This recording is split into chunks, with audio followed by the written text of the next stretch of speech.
Hello दोस्तों, नमस्कार। स्वागत है आप सभी का अपने चैनल साहित्य ज्ञान धारा में। आशा करती हूँ आप सभी लोग स्वस्थ होंगे, मस्त होंगे और मन लगाकर अपनी पढ़ाई में लगे होंगे। कवियों की श्रृंखला में आज हम लोग पढ़ेंगे रसखान जी के बारे में।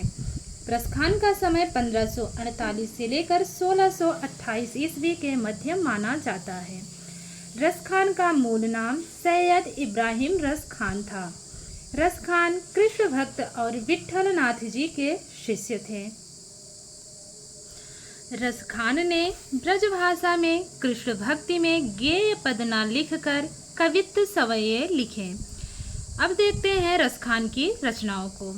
रसखान की रचनाएं हैं सुजान रसखान, प्रेम वाटिका, दान लीला, अष्टयाम। एक बार रचनाओं को पुनः देखते हैं। सुजान रसखान, प्रेम वाटिका, दान लीला, अष्टयाम। सुजान रसखान में 181 सवये, 17 कवित्त, 12 दोहे और 4 सोरठे हैं। सुजान रसखान जो इनकी रचना है उसमें कुल 181 सवये, 17 कवित्त, 12 दोहे और 4 सोरठे हैं। आगे देखते हैं।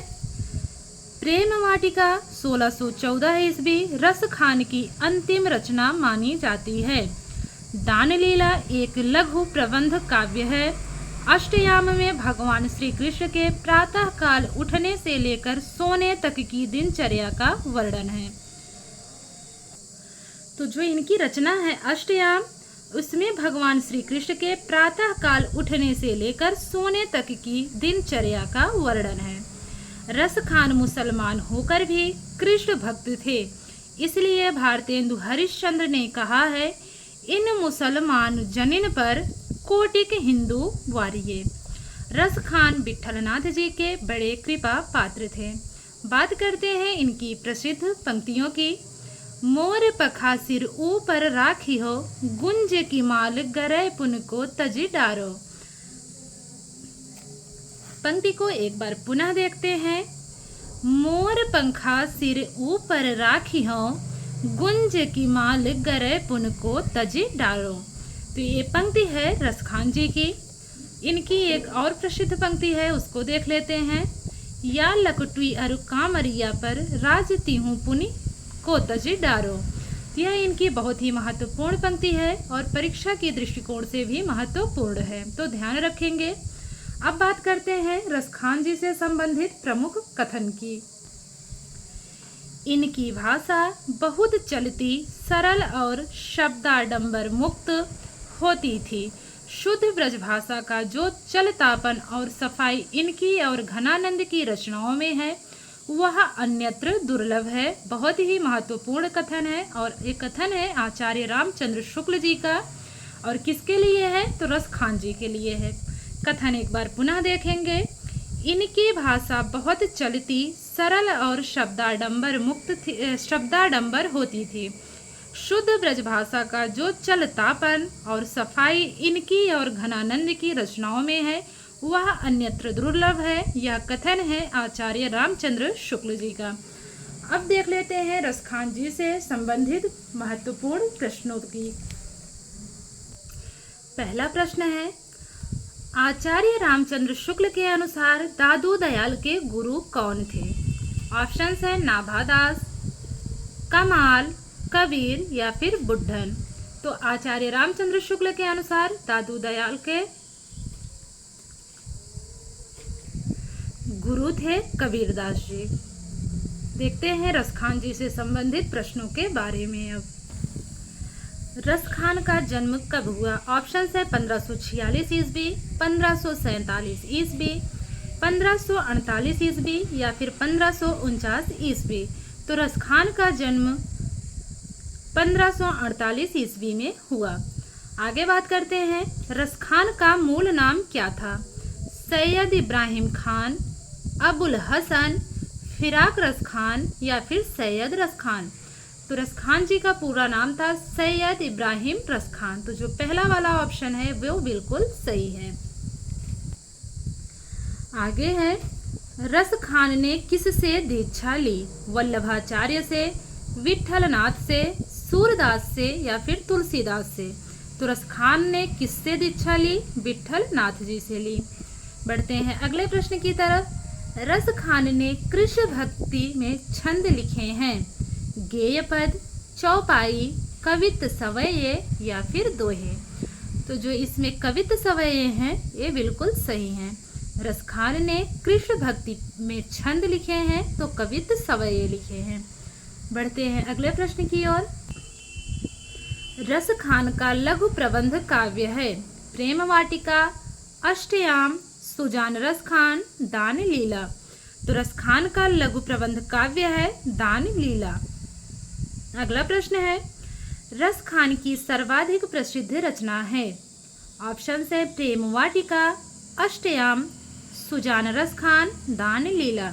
तो रसखान की सर्वाधिक प्रसिद्ध रचना है सुजान रसखान।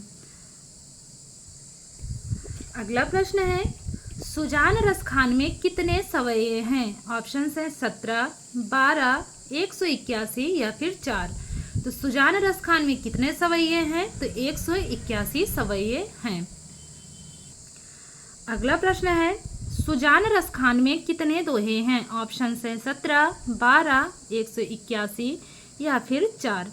तो सुजान रसखान में कुल 12 दोहे हैं। बात करें सवैयों की तो 181 सवये हैं। अगला प्रश्न है, सुजान रसखान में कितने सोरठे हैं? 17, 12, 181 या फिर 4। तो सुजान रसखान में कुल सोरठों की संख्या 4 है। अगला प्रश्न है, रसखान की किस रचना में श्री कृष्ण के प्रातः उठने से लेकर सोने तक की दिनचर्या का वर्णन है? ऑप्शन है प्रेम वाटिका, अष्टयाम, सुजान रसखान या फिर दान लीला। तो रसखान की जो रचना है अष्टयाम, इसमें श्री कृष्ण जी के प्रातः उठने से लेकर सोने तक की दिनचर्या का वर्णन किया गया है। देखते हैं अगला प्रश्न। रसखान की प्रशंसा में किसने कहा था कि इन मुसलमान जनिन पर कोटिक हिंदू वारिये? ऑप्शन है भारतेंदु, हजारी प्रसाद द्विवेदी, आचार्य रामचंद्र शुक्ल या फिर तुलसीदास। तो सभी लोगों को पता है कि यह कथन है भारतेंदु हरिश्चंद्र जी का। आगे देखते हैं अगला प्रश्न है, तुलसीदास जी ने रामचरितमानस सबसे पहले किसे सुनाया था? ऑप्शन है रहीमदास जी को, मीराबाई को, रसखान को या सूरदास जी को। तो तुलसीदास जी ने रामचरितमानस सबसे पहले रसखान को सुनाया था। अगला प्रश्न है, किसने लिखा है कि भाषा चलती, सहज और शब्दाडंबर युक्त होती थी? शुद्ध ब्रजभाषा का जो चलतापन और सफाई इनकी और घनानंद की रचनाओं में है वह अन्यत्र दुर्लभ है। यह महत्वपूर्ण कथन है, ध्यान रखेंगे। और यह कथन है किसका? आपके सामने ऑप्शंस हैं डॉक्टर बच्चन सिंह, हजारी प्रसाद द्विवेदी, आचार्य रामचंद्र शुक्ल, रामकुमार वर्मा। तो जो इसमें ऑप्शन जो सही उत्तर है वो है रामचंद्र शुक्ल। तीसरा वाला ऑप्शन बिल्कुल सही है। अगला प्रश्न है, किस ग्रंथ के आधार पर यह कहा जाता है कि तुलसीदास जी ने रामचरितमानस सर्वप्रथम रसखान को ही सुनाया था? तुलसी चरित, गोसाई चरित, भक्तमाल या फिर अष्टयाम। तो जो इसमें सही ऑप्शन है वो है गोसाई चरित। गोसाई चरित के आधार पर यह कहा जाता है कि तुलसीदास जी ने रामचरितमानस सर्वप्रथम रसखान को सुनाया था। बढ़ते हैं अगले प्रश्न की तरफ। रसखान की अंतिम रचना मानी जाती है। ऑप्शन है प्रेम वाटिका, अष्टयाम, सुजान रसखान, दान लीला। तो रसखान की अंतिम रचना मानी जाती है वो है प्रेम वाटिका। अगला प्रश्न है, रसखान की मृत्यु कब हुई? 1546 ईस्वी, 1547, 1628 या फिर 1549 ईस्वी। तो रसखान की मृत्यु 1628 ईस्वी में हुई। अगला प्रश्न है, रसखान किसके भक्त कवि थे? आपके सामने ऑप्शंस हैं श्री कृष्ण, श्री राम, शिव जी या फिर विष्णु जी।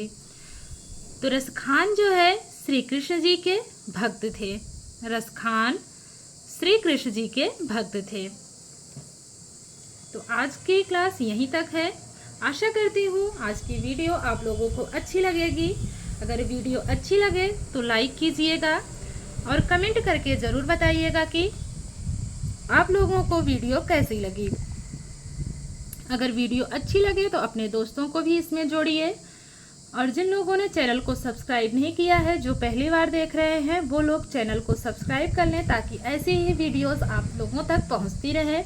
तो मिलेंगे कवियों की श्रृंखला में कल एक और कवि के साथ। तब तक के लिए सभी को जय श्री कृष्णा, जय श्री सीताराम, नमस्कार।